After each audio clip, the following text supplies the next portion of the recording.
Hello guys! Welcome to my YouTube channel. Ngayon ay tuturuan ko kayo kung paano mag-dark mode sa Telegram application. Una, pindutin lang ang ating Telegram app. Ayan.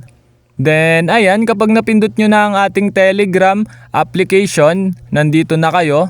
Kung mapapansin nyo, itong ating Telegram is naka light theme or hindi siya naka dark mode. Ang gagawin nyo lang, pindutin nyo lang tong 3 lines sa left side sa upper part. Ayan. Then kapag napindot nyo na, lalabas na ito.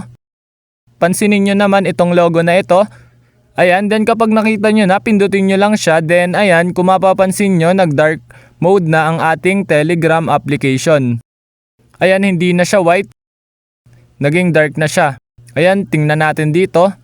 Ayan, kung mapapansin nyo, naka-dark mode na nga ang ating Telegram application. Kahit yung message is naka-dark mode na rin. Ayun, ganun lang naman kadali mag-dark mode dito sa Telegram app. Ayun lang, thanks for watching. Subscribe me for more videos like this. Thank you!